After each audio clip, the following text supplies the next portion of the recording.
100% entertainment, 100% electricity, 100% Pipebomb Radio with your host, Felix Olmedo. To be the man, you gotta beat the man, Austin James. And that's the bottom line, 'cause Stone Cold said so. And Nate Milton.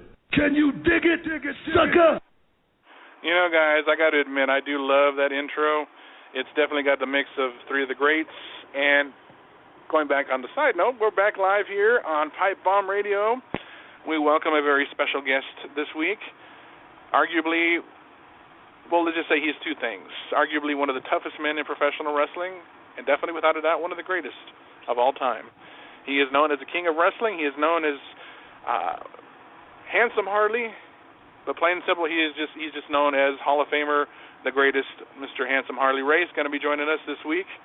And, of course, I'm joined by my co-hosts, partners in crime, the colorful caricatures that you see on our new T-shirt, Austin, Jimmy Neutron with the hair, and Nate. Well, I can't figure out what I'm going to call you yet, but I'm going to just call you Nate. How's that sound? How you guys doing? I'm doing phenomenal. But I'm not Jimmy Neutron. I'm pretty sure most would disagree with that. But we've got a good show lined up. Mr. Race is going to be joining us here. I'm going to be making a call to him shortly so we can rock and roll and have a little bit of chat of maybe WrestleMania afterwards. It's right around the corner, and I am chomping at the bit to get over there. But I'm going to go ahead and place a call to Mr. Race because I don't want to keep him waiting longer than I have to. So bear with me just a moment, guys. Talk amongst yourselves. Yeah, and maybe I'll Harley Race. Yeah, the Harley Race truly is the definition. I mentioned this so many times in the past week before, leading up to the show. The definition of a legacy, because this guy's created something that that many people don't go out and have the chance to do. He really shown exactly what it means to be a champion. When you talk about Harley Race, he's one of a very select few that have been inducted into the WWE Hall of Fame, the NWA Hall of Fame, the Pro Wrestling Hall of Fame, and the Wrestling Observer Hall of Fame. So, you're talking about one of the all-time greats. I'm going to be calling him right now. Sorry to cut you off there.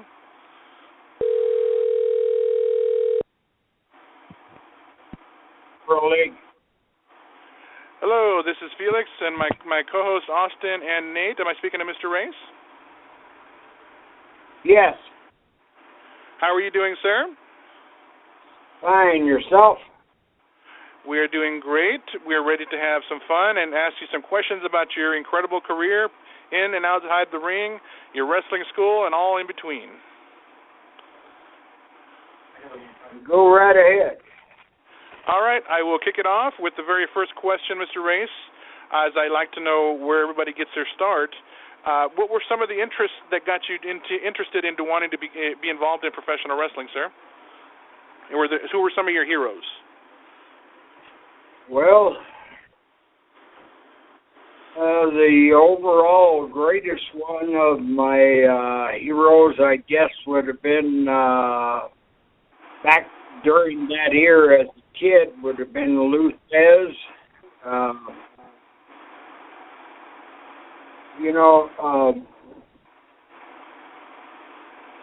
Anyone who was in major positions when I was about 14, 15 years old when I started. Okay. Those are some good choices. Now, actually, leading up, going into high school, did you have the opportunity to wrestle amateur? No, I never wrestled amateur other than when I was and it wasn't really amateur. It was just the best man win type thing. Now, Mr. Race, one of the things I love about wrestling is how you have guys that are just associated with a particular part of the country. Ric Flair in North Carolina, the Von Erichs in Texas, and you, of course, a lot of people associate you with Missouri and especially St. Louis.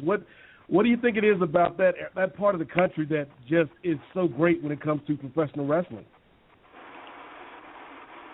Run that last one by me again. Not the whole thing, the part about me.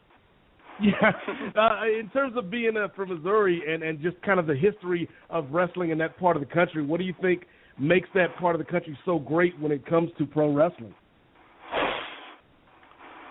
Because it had back in the 20s and 30s, it had wrestling, and the names of most of the guys that you named out there as champions came from in and around the Missouri area. Okay. And definitely want to talk about working up in the dungeon with Stu Hart, training alongside with him, or at least working with him. Any memories you have of working with Mr. Hart and your moments in the Hart dungeon? Well, the Hart family, all of it. Stu being the head of the whole thing, and he had a bunch of kids, and a lot of the kids got involved in wrestling. The only reason why they weren't way up the ladder like they could be is the fact that they hated the traveling part of it. Gotcha. Now, you and Blackjack Mulligan actually owned the territory together back in, I believe, the tail end of the 70s. How did you work with the promoters around the area to bring in certain guys? Well, I had the names, addresses, and phone numbers of about any wrestler really wanted to be a wrestler throughout the world. I had the information to get a hold of them and what to talk to them about, and as far as bringing them back to the Midwest to perform. Okay. One of the things I find fascinating about your career, sir, is you had a chance to work at both WrestleMania and Starrcade back when they were first, getting started out. And can you tell us some of that experience going in front of those crowds and maybe what some of the differences was between the two companies? Well, anytime you're in front of that many people, I don't care who you are or what your name is. You're going to be a little bit on the side of well, I hope I don't get hurt. I hope I can perform and do it right. There were several of our events that had more people watching them than any football or baseball game that was ever played. Okay. And I know that you yourself, Mr. Race, have gotten to work with so many of the greats that have come and gone over the years. And one name that came to mind, because I know either you worked with him or you worked, as a team at one point, was with Andre the Giant. And I wanted to get some thoughts of how some of the memories you have of Andre, and also your opinion on how WWE is paying their respects to this great legend by doing the Andre the Giant Memorial Battle Royal. They're always going to treat Andre the way he should be treated, and likewise throughout the rest of the wrestling world. Andre the Giant is and was one of the best huge guys ever involved in wrestling. Definitely agree with that. Now, during your career, you actually had the opportunity many times to go to Japan. How was it like working there compared to the differences between, the U.S. and everybody else? And who stood out the most as your best opponent in your opinion? Well, I was very, very fortunate when I went into Vince McMahon's side of wrestling.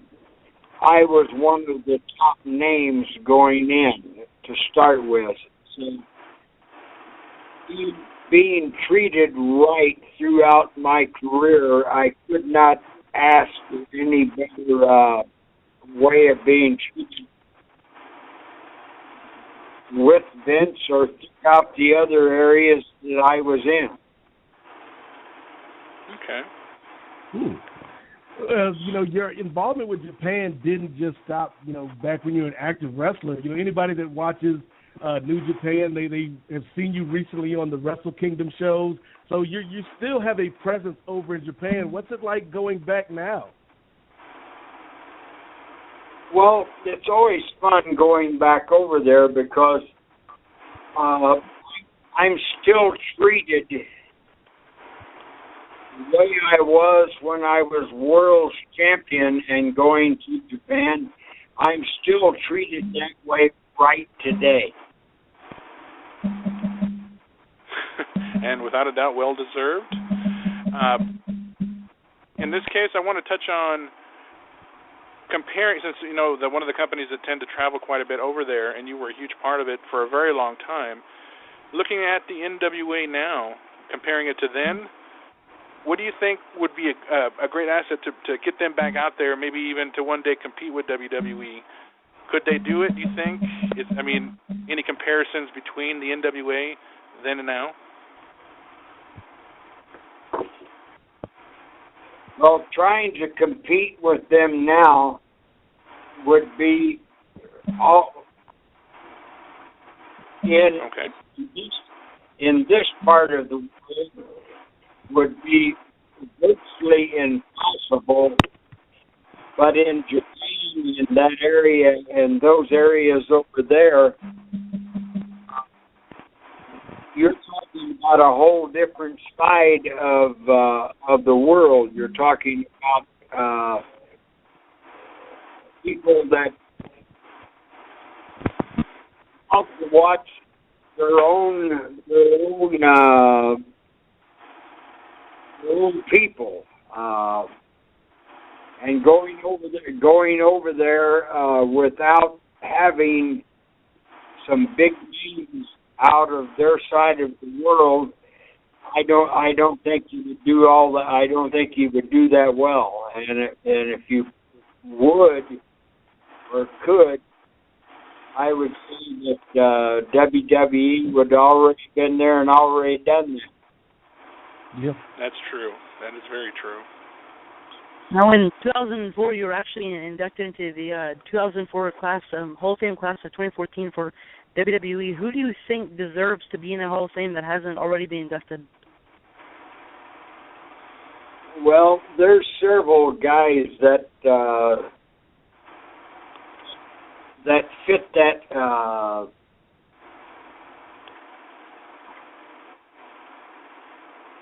that position, but I do not want to sit here and mention names and have the people that could have and would have brought them in said, well, we're not going to do that because Race already said we should have. Right.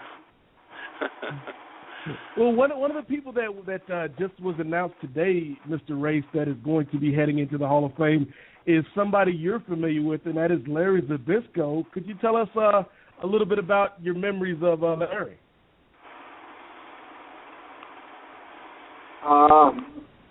He was,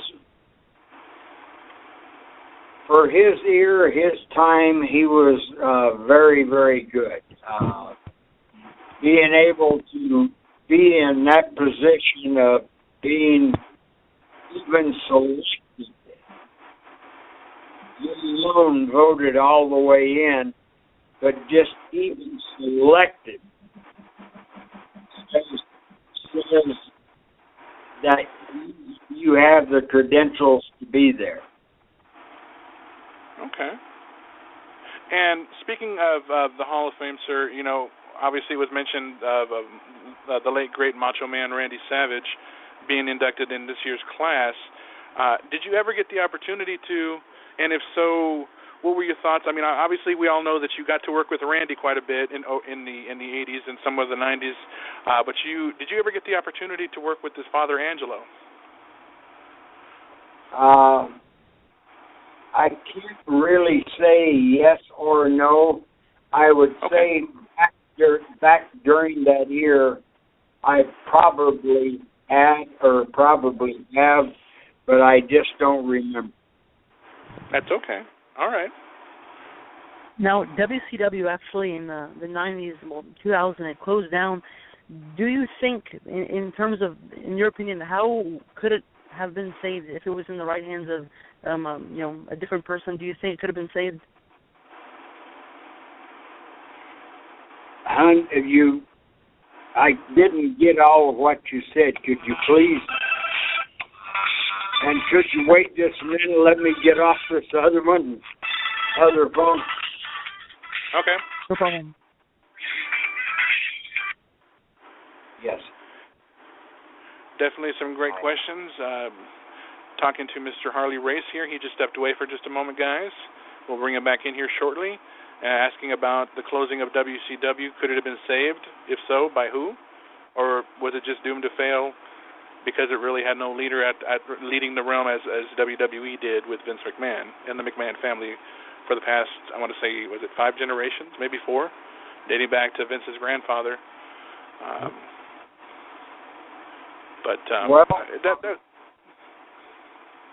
sorry, are you back, Mr. Reyes? Yes, I am, and okay. Go ahead. I would like to say this for what you just said there about the McMahons. Yes, sir. All of them have been nothing but great to the wrestling business. Couldn't agree more, sir.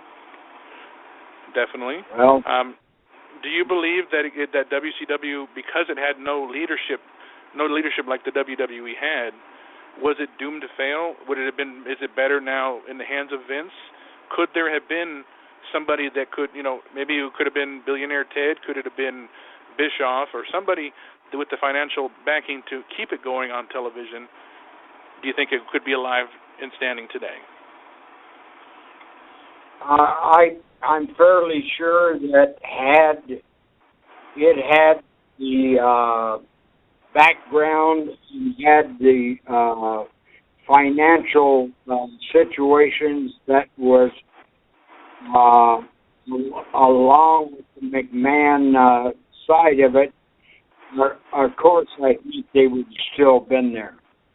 But there was at that point in time, there was too many people involved in the transmission and involved in the credibility of the way that it ran, that there was too much arguing back and forth and too much baloney on which way it should go. Gotcha. And that's what allowed it all to happen. Okay. I was talking about WCW, Mr. Race, and I have to say, as a fan, you did a great job managing Vader because I absolutely hated you as a kid when I was watching WCW. Did you have fun back then managing Vader? Anytime you're involved with Vader, you're on both sides. You're on both sides of the road majority of the time.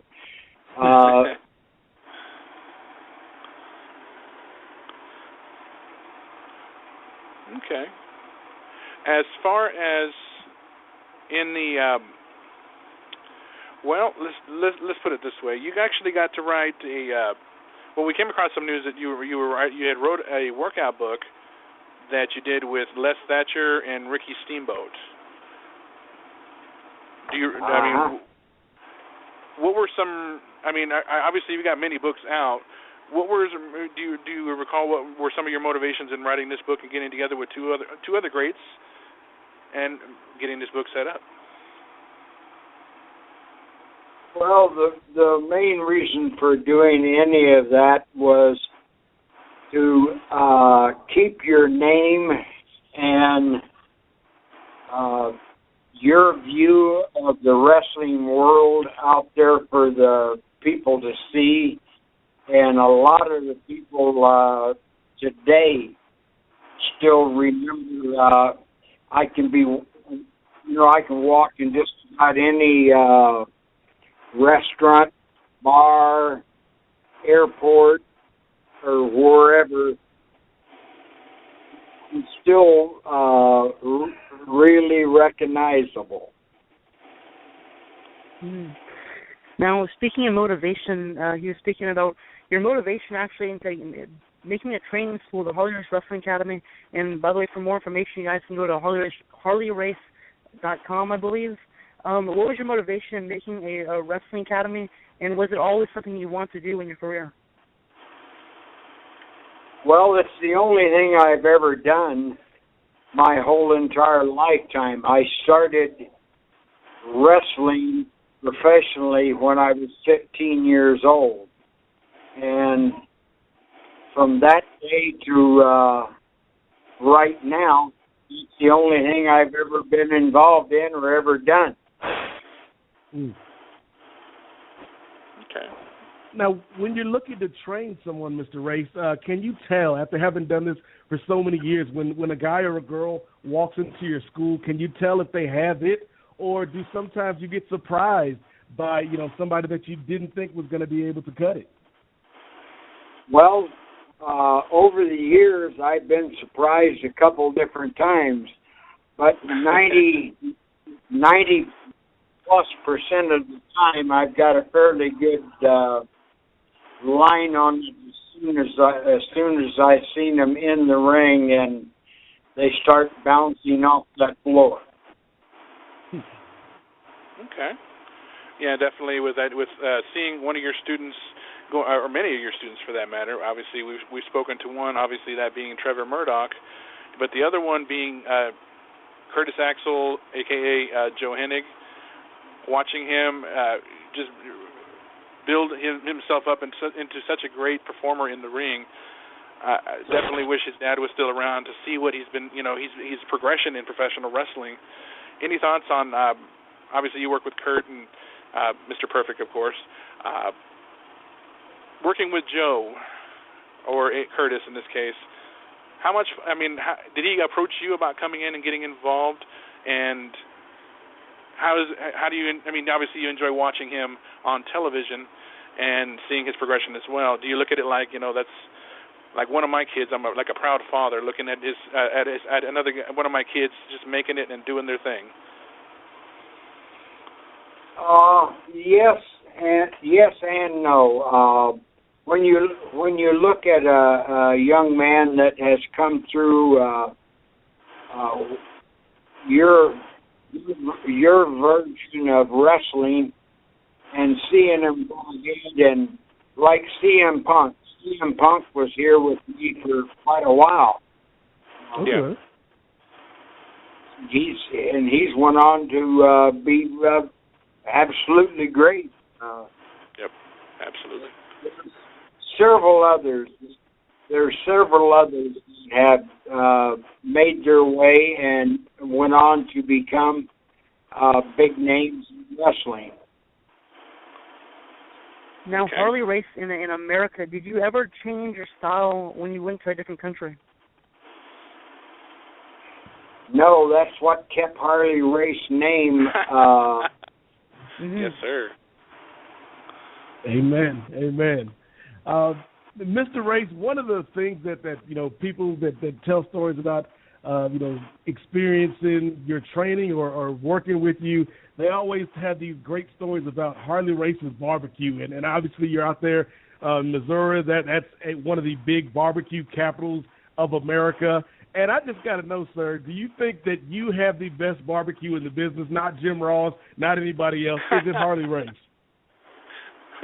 Well, not only barbecue, but one of the better cooks in the world.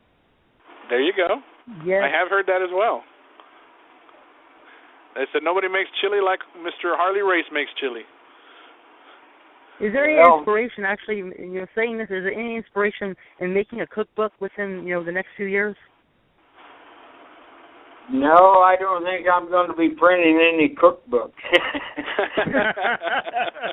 I'd buy one, first in line. Well, if everyone knew some of the stuff that I put into different things, they would. And looking back on your career, you've not only have you worked with some of the greatest of all time, but you got to work with the managers. This is my final question I want to ask before we touch on other subjects and go ahead and bring it to a close. I want to ask you about what it was like working with, he's been referred to as the Johnny Carson of professional wrestling. He is one of the most quick-witted and arguably one of the greatest managers of all time, Mr. Bobby the Brain Heenan. You work with many of the greats. Some say he was the greatest. Your thoughts? Well, that was right there. He was right up in that league, and he'll never, ever be knocked out of that league. He was as good as good could be. The only person better than him was me. There you go. But he was great at what he did. Yes. Absolutely. Now, are there any upcoming? I'm sorry. Go ahead, Austin. Go ahead. I'm sorry. Oh yeah, definitely. Are there any upcoming events for your wrestling company, Harley Race Wrestling Academy? Which more information at harleyrace.com for your wrestling promotion there. Or are there any upcoming events within the month? I did not hear the last part of that. It kind of went all rumbled together. Are there any upcoming events for Harley Race within the coming months? Are you going to be hitting up WrestleCon, Pro WrestleMania weekend in Santa Clara? Vince they have been talking to me about doing a 3 different things with them. And I have not really got it figured out yet what I can and can't do. As soon as I can get it all put together, and when I say that, it's because once you have made a commitment to do things in order to keep your name and your word all in the same level, you really got to know which direction you're headed. Until I can get that figured out completely, I couldn't answer the question. Okay. Any final questions you have for Mr. Race, Nate? No, I am. This has been a wonderful conversation with Mr. Race, and I got to say, sir, as much as I hated you as a manager when I was a kid, I have enjoyed talking with you tonight. Oh, absolutely. Definitely one of the greatest of all time. Well, I really appreciate the opportunity to be able to talk to you and have it go out over the air, and where hundreds of thousands of people can hear us.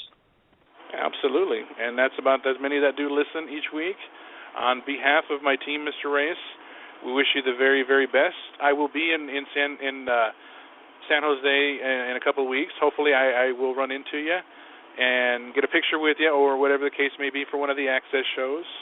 On behalf of my team, we thank you again for coming on and sharing just a piece of your great career, maybe in somewhere down the line closer to maybe the end of 2015.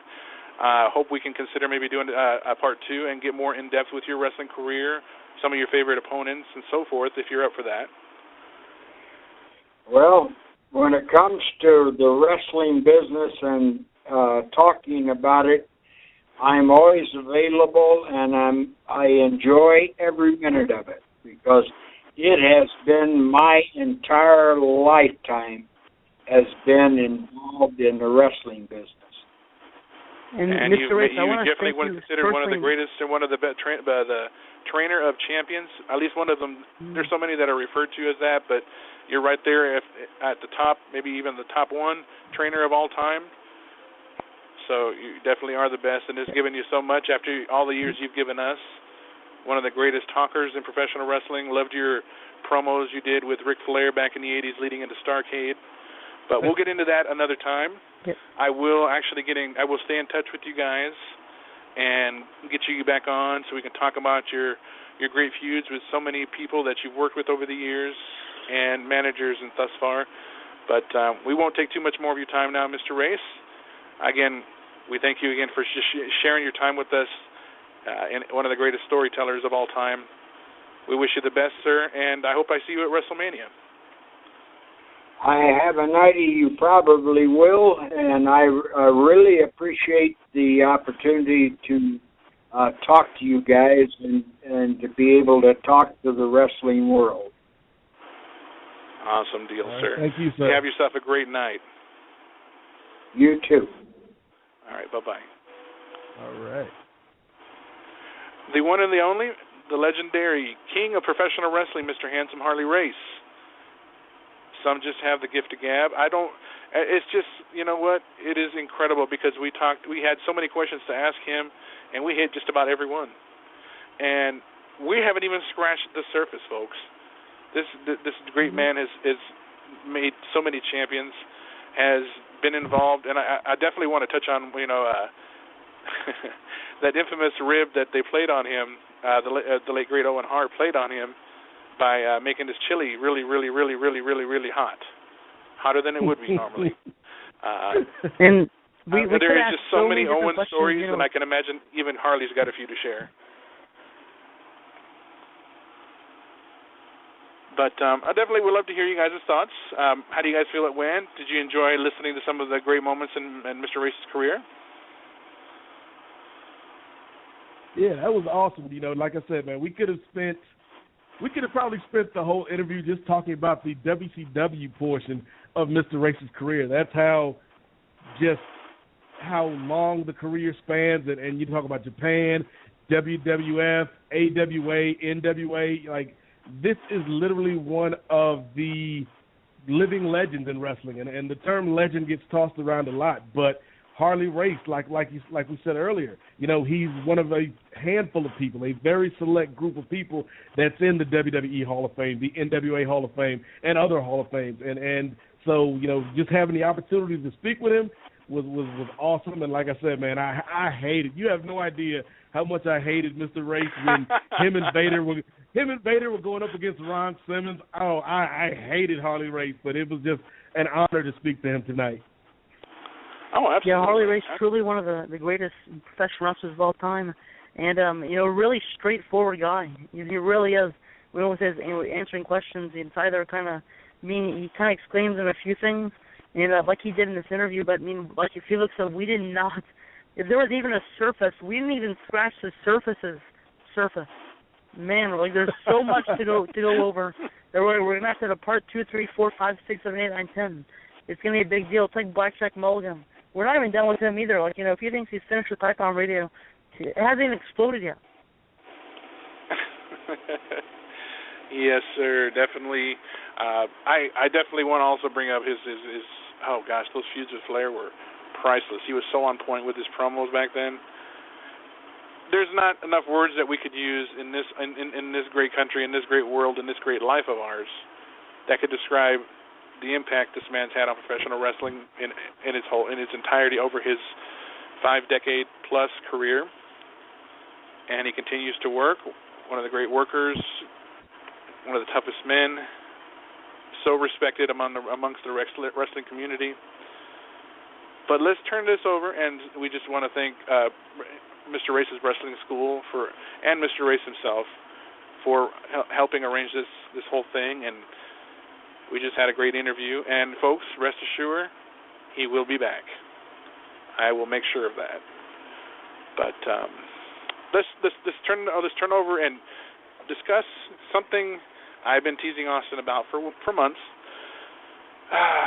2 weeks from today, guys, 2 weeks from this past Friday, I will be in San Jose, laying out by the pool, drinking a margarita, wish you guys were here. Not really, but having some fun.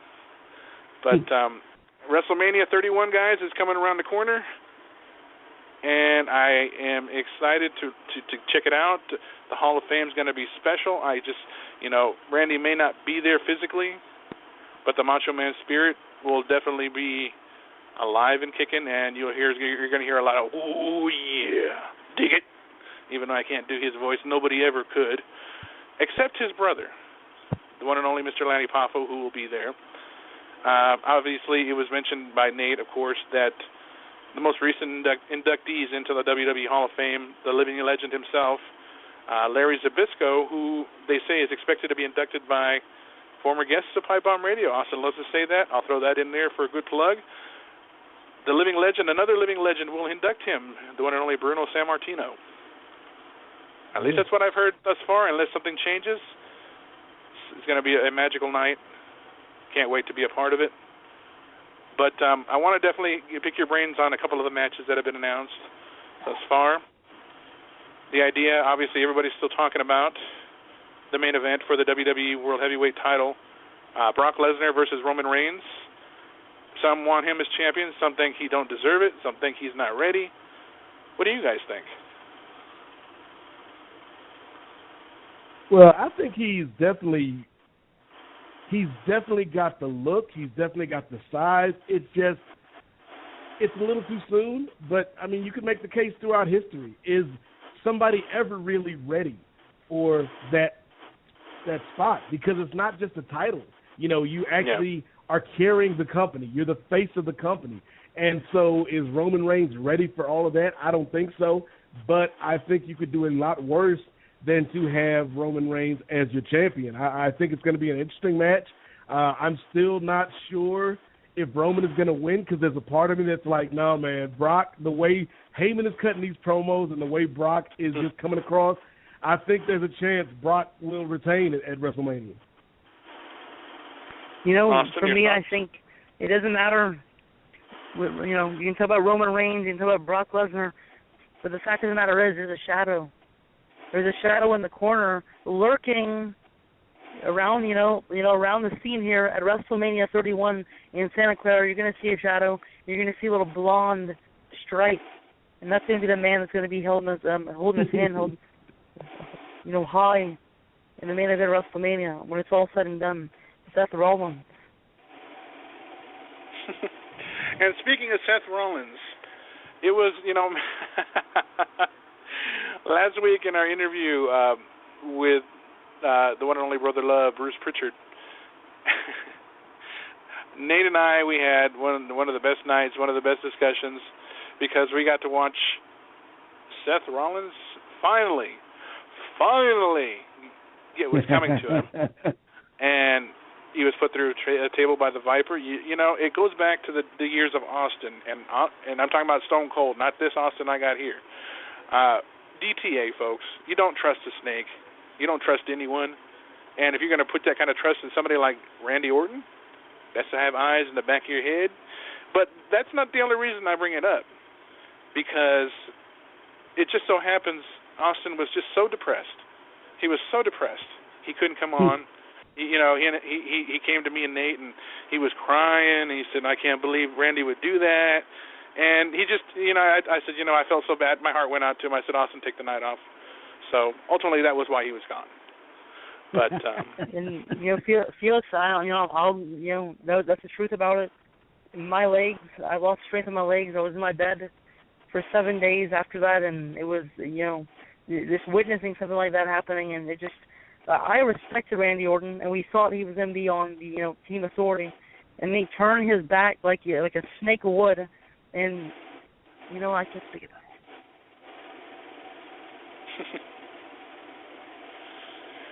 Well, let's jump back into the matches here real quick. Going back in there, we have obviously they're bringing back the Andre the Giant Memorial Battle Royal. When that concept first came about, most were thinking this was going to be covering up and giving people that insatiable need that they needed when they lost Money in the Bank and it had its own pay-per-view. Money in the Bank matches were some of the most highlighted and enjoyable matches to watch. They wanted to get that same spectacle with, putting in somebody who was loved the world over, hell, even the planet over. Andre the Giant, the greatest giant of all time. And some predicted that winner would be elevated into championship material. Didn't work that well last year. Hopefully it works this year. But who do you see coming out of this? I mean, obviously they haven't named everyone, and if they have, I haven't caught it, and I apologize for that, folks.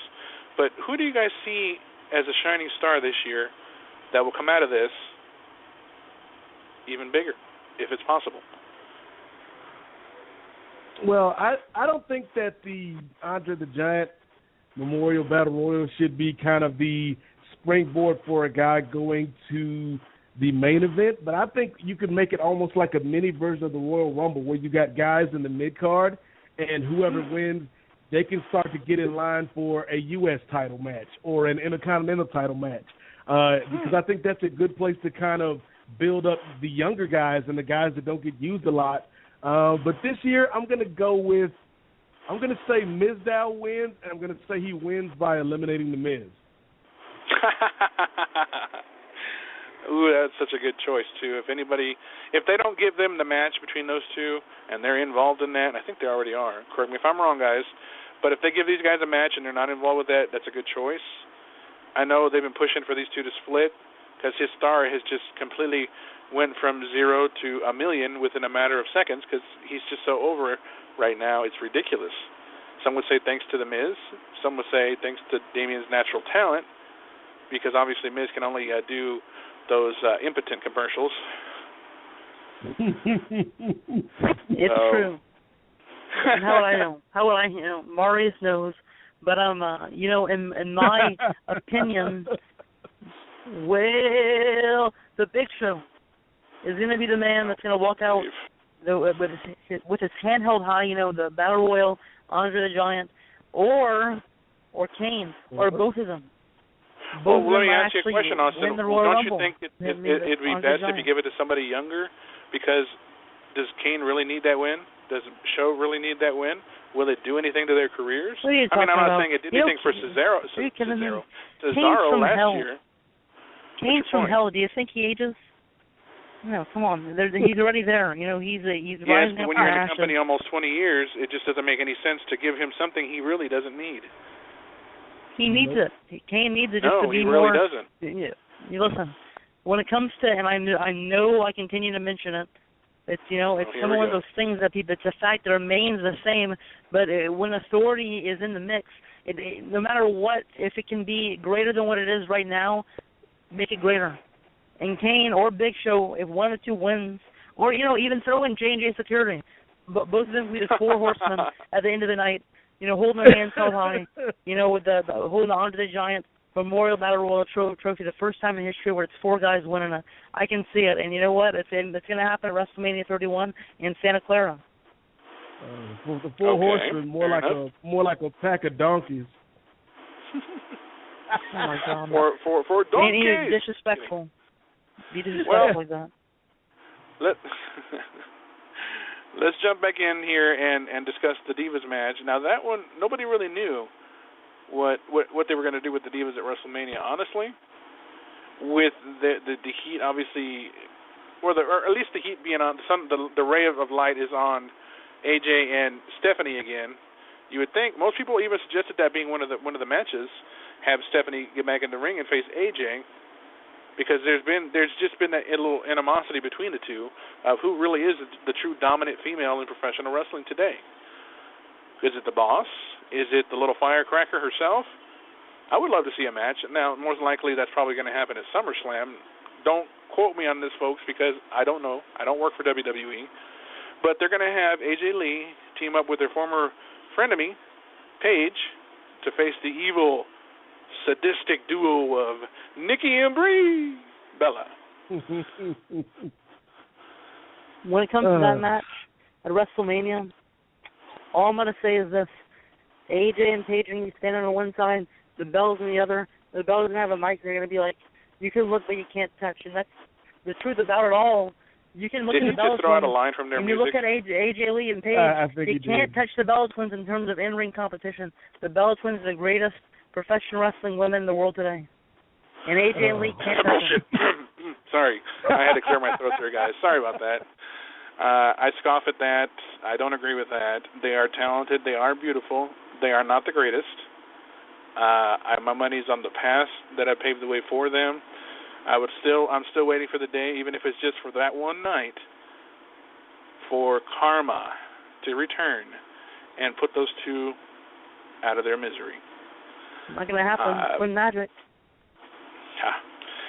Moving on, we have now. This is why I'm a little puzzled at this, because to me it gives me a feeling almost like they threw a lot of these matches together on the fly.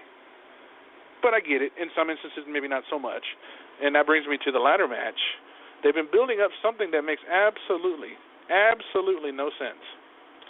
They're putting him in, defending his championship against Truth, Dean Ambrose, Luke Harper, Dolph Ziggler, Stardust, and Daniel Bryan.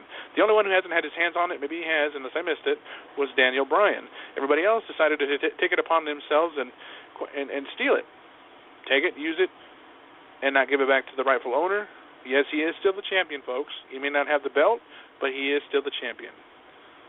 Now, will Barrett have some bad news for his opponents at WrestleMania? Will he come out on top in this unofficial Money in the Bank match? I don't know, because I think that this is a match where they just put a bunch of guys in it because they want to get everybody onto the card for WrestleMania, and I think it's going to be a good match. It might actually steal the show with the talent that's going to be in there. But the crazy thing is, Felix and Austin, like, we could have a situation on Monday night, the night after WrestleMania, where your United States champion is John Cena and your Intercontinental champion is Daniel Bryan, and nobody would have imagined that a year ago. I sure wouldn't have. Well, you know, a ladder match, we haven't seen a ladder match in WrestleMania in, what is it, since 26, I believe. I think I'm right when saying that. WrestleMania 26 had to have been the last time. But who do you see coming out of this championship match as champion, or does the champion retain? Does it retain? Does the champion retain the title, or who leaves it with the title? I actually would like to see Ambrose win it, to be honest. Yeah, I'm saying, like, there's so many factors you can think about in this type of match. You got Daniel Bryan and you got, Dean Ambrose, Luke Harper, R-Truth. You can do stuff with his rapping and such. And way better with the elbow.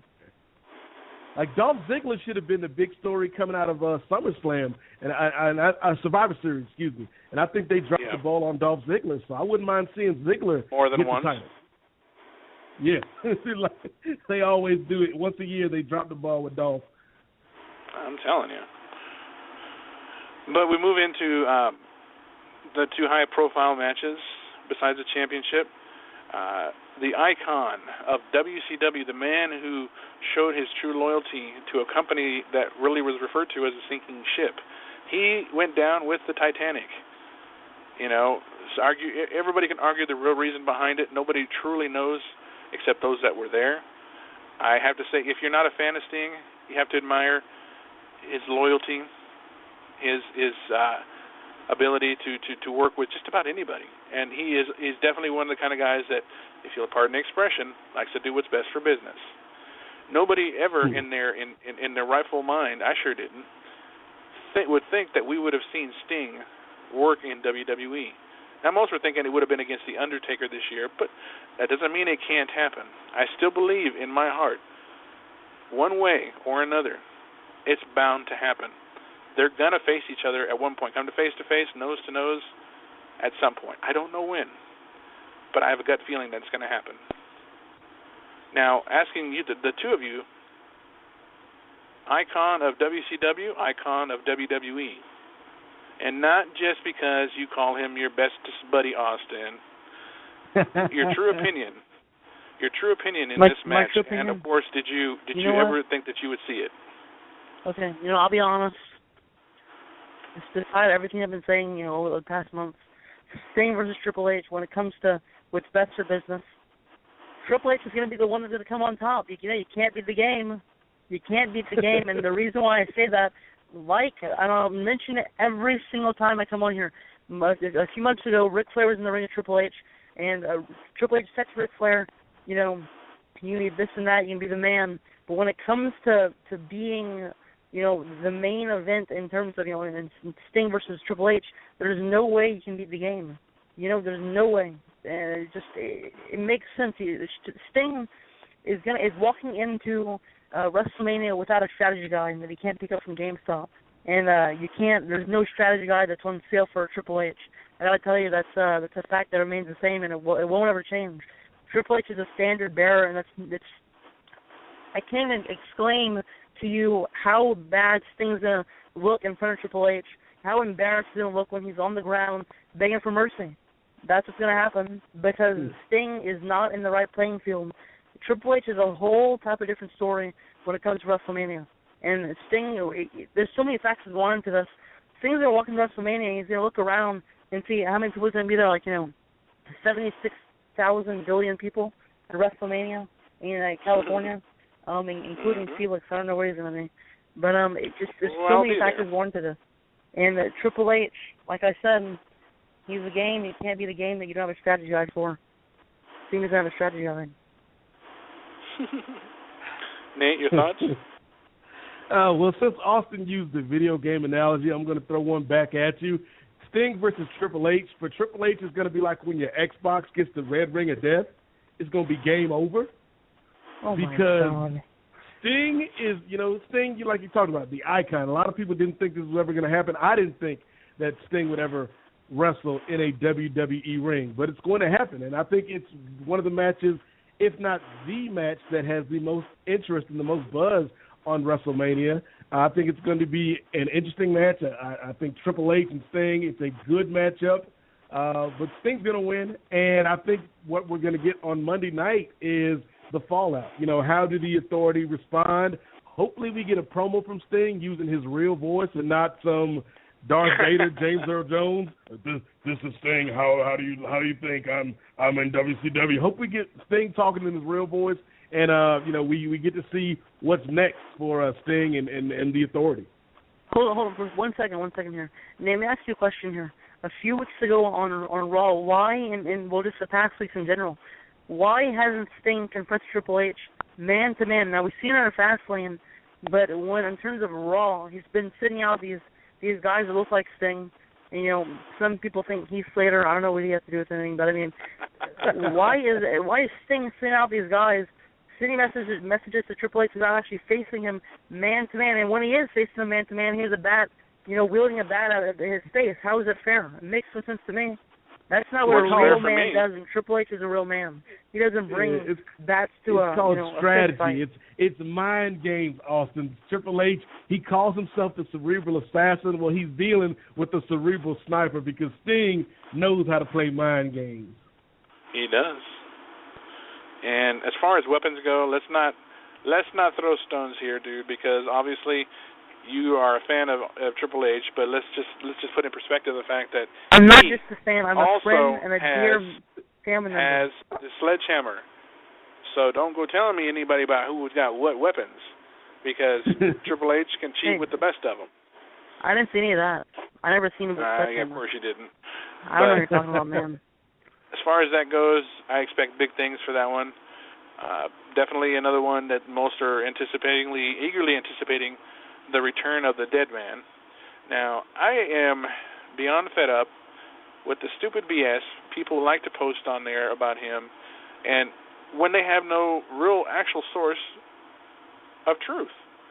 That's another reason why I just, as much as I do look at him, and I admit it, I do, I despise wrestling dirt sheets.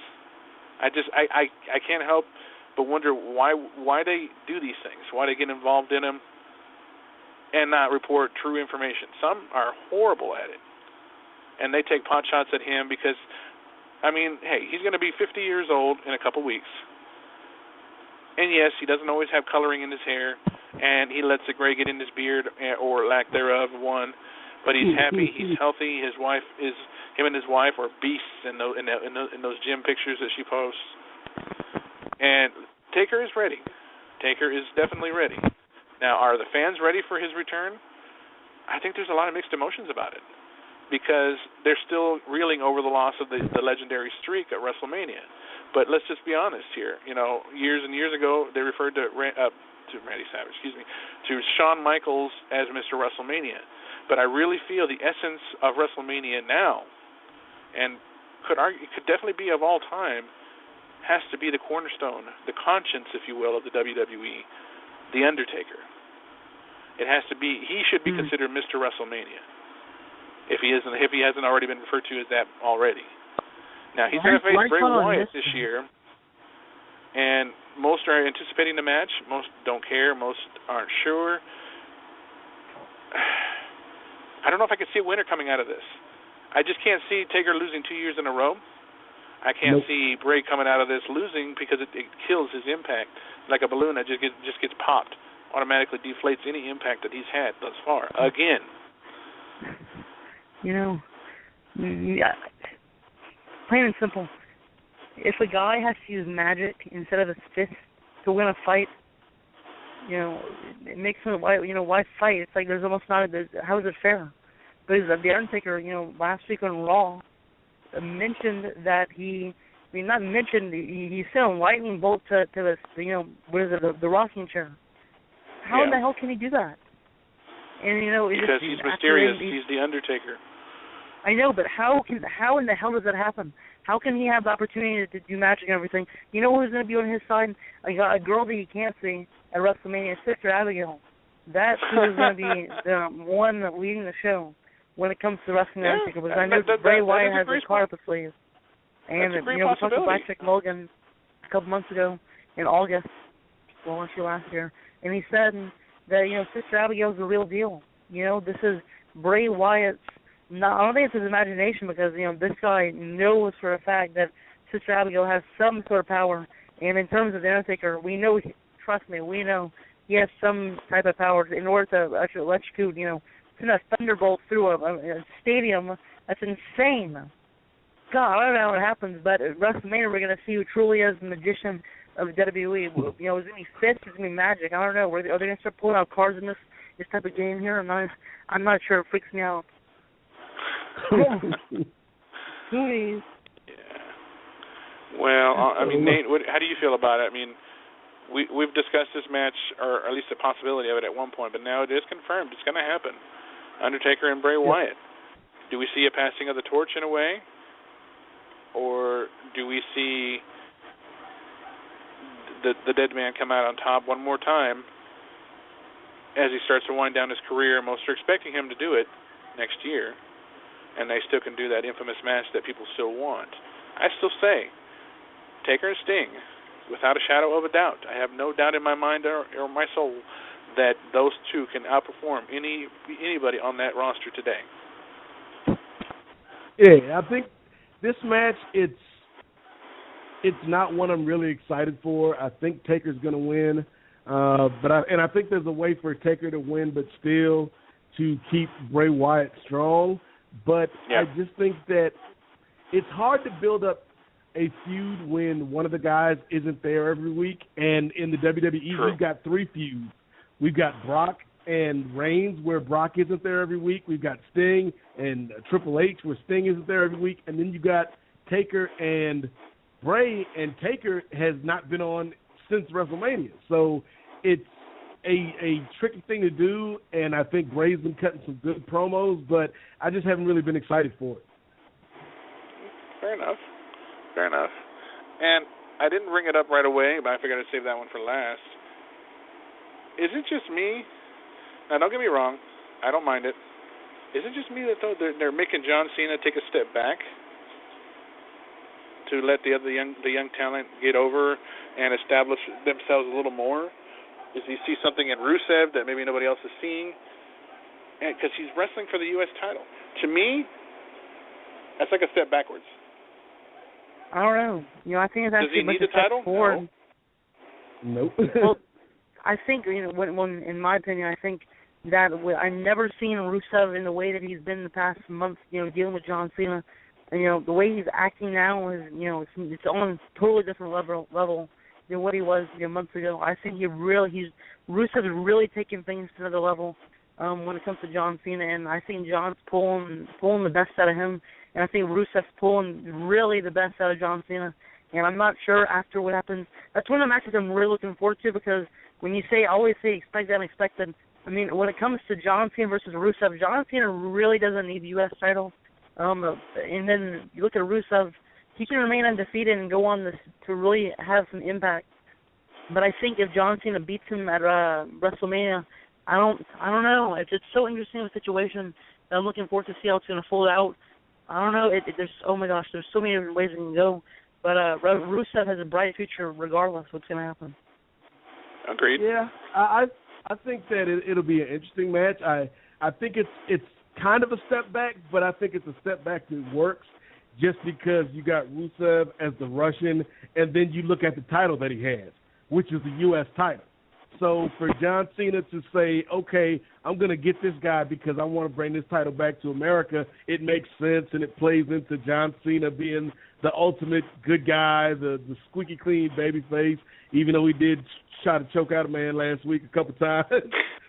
But I think it'll be a good match. I think Cena does this from time to time. Like we saw it with Bray Wyatt, and we've seen it with some other guys where he's not one of these guys that doesn't want to get in and let the young guys shine, but at the same time, I think it's hard for the WWE to let John Cena lose because there's a lot of money with that man. So I think Cena's going to win, and he's going to bring the U.S. title back home to America. Fair enough. And now, what I'm going to do at this point, I'm going to throw in there who we got coming on next week. Next week on the show, we are scheduled for a big event, actually. Not only do we have 2015 inductee into the WWE Hall of Fame next week, the one and only Bushwhacker Luke, coming back to the show, and he'll be returning next week. And not only that, we also have the WrestleMania giveaway book. Well, not the actual WrestleMania book, but it's like a WrestleMania giveaway, so to speak. To where I have a copy of Shawn Michaels' newest book, Wrestling with My Life. I believe that's what it's called. Anyways, we will be giving that away, and stay tuned for more information when as we get closer to next week's show. As far as anything else, check out our newest T-shirt and all our other T-shirts. That's also, you can check out all of our social media on our website, pipebombradio.net. There is a link to click to get to our T-shirts as well. Help support us. You know, there's some great-looking shirts, all except one. Everyone else looks great. We're in the process of removing one that looks kind of weird with stars on it, with some crazy-looking dude on there, some crazy-looking essay on there.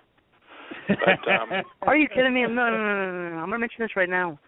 Last night, I was talking about this to some people. Every single day I do DDP yoga. More information on how to get to doing DDP yoga on DDPyoga.com. But anyway, when I sweat on Felix Olmedo's face with a star that says "Keep reaching for the stars." And if it wasn't for that shirt, I could not get through my DDP yoga workouts. I mean, Diamond Dallas has ways of inspiring me, but oh my God, looking at Felix's face and the star, it's the brightness. Oh my God, Vegas lights. Camera action, oh my God, inspiration, so on so many levels. And I gotta say, tpublic.com, Pipebomb Radio, type it in and get your shirt, because this is something that you need to take to the gym and show off to your friends after you play a card game or something. It's a nice thing. Yeah, and I'm sure you don't play card games at the gym, but I mean it's a workout. Yeah, I was gonna say that didn't really make any sense. But we've got a great cause going here, folks. I mean, it's a good thing. We're having fun. More bigger guests to come, and it's going to be fun. Bushwhacker Luke, we had him on in December of, I believe it was 2013, and it was a lot of fun. He's so direct and just a nice guy. He joins his former tag team partner, the Bushwhackers and the Sheep Herders. Bushwhacker Luke and Butch will be at the WWE Hall of Fame. It's going to be fun. I hope they don't lick anybody.